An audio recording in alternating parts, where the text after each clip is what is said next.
ठीक 5 साल पहले गॉडजिला और कोंग के बीच एक महायुद्ध हुआ था। गॉडजिला विजयी हुआ, कोंग को पराजित कर दिया और फिर गहरे समुद्र में गायब हो गया। उस दुर्भाग्यपूर्ण दिन के बाद से गॉडजिला के बारे में किसी ने नहीं सुना था।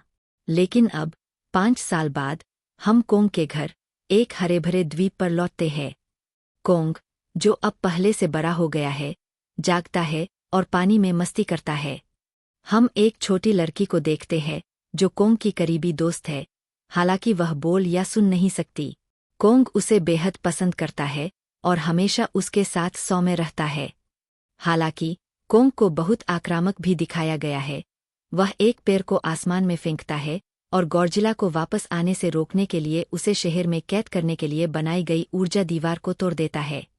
इन टाइटन्स में एक दूसरे को हराने की क्षमता है, जिससे एक और संभावित टकराव की चिंता बढ़ जाती है। कोंग के बढ़े हुए आकार के कारण उसे कहीं और ले जाने का फैसला किया जाता है।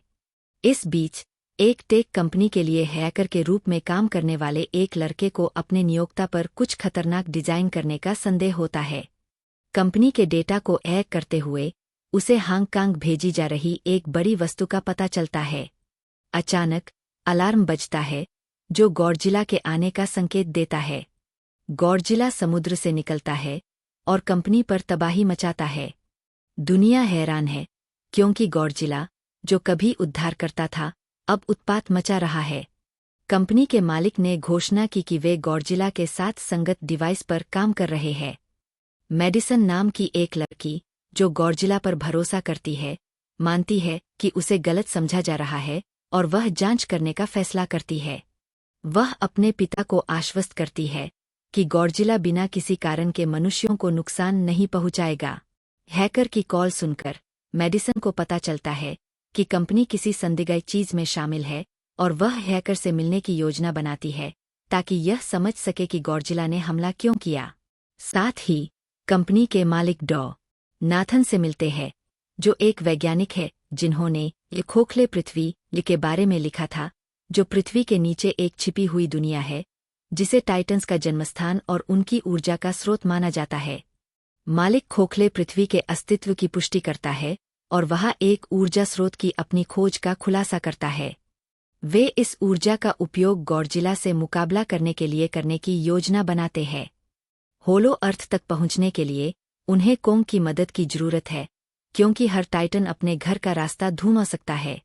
शुरुआती अनिच्छा के बावजूद डॉ. नाथन एक महिला डॉक्टर को मना लेते हैं, जो कोंग की देखभाल करती है, उसे सुरक्षा के लिए होलो अर्थ भेजने के लिए। जब कोंग को ले जाया जाता है, तो उसका दोस्त उसके साथ सांकेतिक भाषा में संवाद करता है, जिससे उसका गुस्सा शांत होता है। सेना गॉडजिला के रास्ते से बचती है, लेकिन जैसे ही वे होलो अर्थ के प्रवेश द्वार के पास पहुंचते हैं, अलार्म गॉडजिला के आने का संकेत देते हैं। एक भयंकर युद्ध में कोंग और गॉडजिला लड़ते हैं, जिसमें कोंग अंततः गॉडजिला को समुद्र में फेंककर मनुष्यों को बचाता है। जहाज पता लगने से बचने के लिए अपने इंजन बंद कर देते हैं और गॉडजिला, यह सोचकर कि वे हार गए हैं, वहां से निकल जाता है। इस बीच मेडिसन कंपनी में घुसपैठ करता है और पता लगाता है कि वे होलो अर्थ से एक शक्ति स्रोत का उपयोग करके गॉडजिला को मारने के लिए एक विशाल हथियार मेचा गॉडजिला बना रहे हैं। होलो अर्थ में अब कोंग को एक शक्तिशाली कुल्हाड़ी मिलती है और एक ऊर्जा स्रोत की खोज होती है। गॉडजिला को नई ऊर्जा का एहसास होता है और वह अपनी परमाणु शक्ति से जमीन को छेदते हुए हमला करता है। कंपनी की महिला मालिक डॉ. नाथन और अन्य लोगों को धोखा देते हुए मेचा गॉडजिला को सक्रिय करने के लिए ऊर्जा का एक नमूना भेजती है। कोंग गॉडजिला का सामना करता है और वे एक क्रूर लड़ाई में शामिल हो जाते हैं। जैसे जैसे लड़ाई बढ़ती है, मेचा गॉडजिला पूरी तरह से सक्रिय हो जाता है और गॉडजिला पर हमला करता है। उनके संयुक्त प्रयासों के बावजूद गॉडजिला और कोंग शक्तिशाली मेचा गॉडजिला के खिलाफ संघर्ष करते हैं। मेडिसन और हैकर पानी से इसके नियंत्रण कक्ष को शॉर्ट सर्किट करके मेचा गॉडजिला को निष्क्रिय करने का प्रयास करते हैं। इस बीच गॉडजिला की परमाणु सांस से चार्ज की गई कोंग की कुल्हाड़ी एक दुर्जेय हथियार बन जाती है। कोंग इसका उपयोग मेचा गॉडजिला को नष्ट करने के लिए करता है, इसे चीरता है और अंततः इसका सिर काट देता है। मेचा गॉडजिला की हार के साथ शांति अस्थायी रूप से बहाल हो जाती है। गॉडजिला फिर से उठ खड़ा होता है, लेकिन कोंग को अपना सहयोगी मानते हुए उससे नहीं लड़ता। गॉडजिला समुद्र में वापस चला जाता है और कोंग छोटी लड़की को अपने साथ लेकर हॉलो अर्थ में चला जाता है। फिल्म का अंत इस बात से होता है कि कोंग हॉलो अर्थ में अपनी जगह पाता है, जिससे टाइटन्स और ऊपर की दुनिया के बीच एक नाजुक संतुलन बना रहता है।